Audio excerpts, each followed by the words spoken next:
Hello everybody, my name is Xing. Welcome to my Chinese course. In today's lesson, I'm going to talk about a Chinese calligraphy. Hope you will like it. Let's get started. This lady looks a little bit familiar. She is the former First Lady, Laura Bush. You see how happy she was at that moment. You may also want to take a closer look at her hand. How she hold a pen is quite different from how we hold our pen in our daily life, right? I'm gonna tell you this has something to do with the writing rules in calligraphy. We will talk about it later in our tutorial. In today's lesson, we are going to cover three things. First, we will do the basic introductions about Chinese calligraphy. Second, we will introduce the major styles of it. Third, we will talk about the tools you will need in practicing. Our first question is, what is Chinese calligraphy? It is a way or method of writing. It emphasizes motion and dynamic life.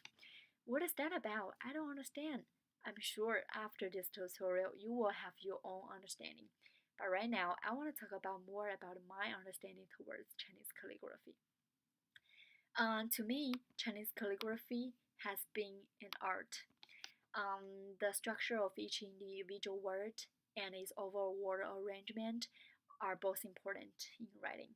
If you want to be a good calligrapher, you have to know how to design it, how to design different strokes and how to put it together. This is an art. Second is a philosophy to me. Every time when I'm practicing it, I feel like there is a peace in my heart. I call it philosophy. Third, this is the most important part, I call it spirit. There is a spirit in each word. I can feel either the author was very happy about his life, or he was pretty upset about his country maybe. There is a spirit. There are so many stories. You will never know, but you can feel it. Next, we are going to talk about the 5 major styles in calligraphy. Seal characters, official script, formal script, running script, and cursive hand. What are those? No worries, we will talk about it one by one. First is the seal script. There is a picture over here. You can take a look at it. You can see it's very complicated. So it's very different from how we write Chinese characters in daily life, in modern life. Actually, it was the formal script for all of China at that moment. It got a rising in the warring state of Qing dynasty. Next is the official script. In Chinese, we call it Li Shu. The major characteristics of this style is how we write this horizontal line.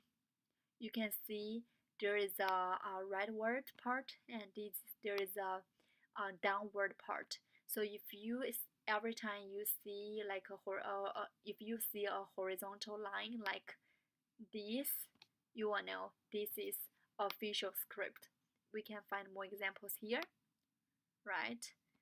And here is another example, and here. Next, we are going to talk about a formal script. In Chinese, we call it 楷书.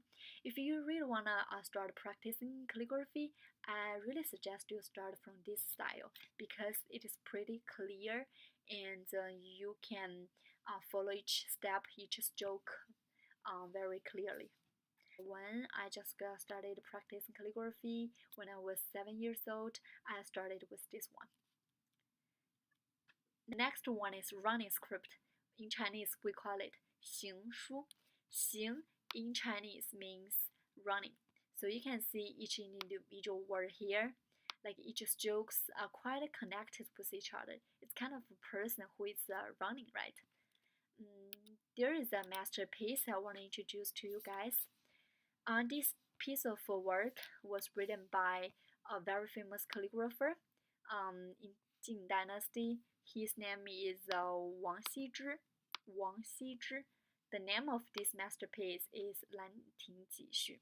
Why this piece of work was so popular, and I would say now is also very popular around all over the world is because the writer used different ways to write a single one word.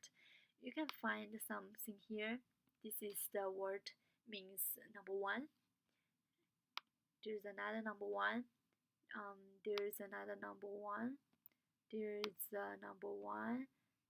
So you can find so many number one here, but none of it were written in the same way. That is the greatest part of this masterpiece.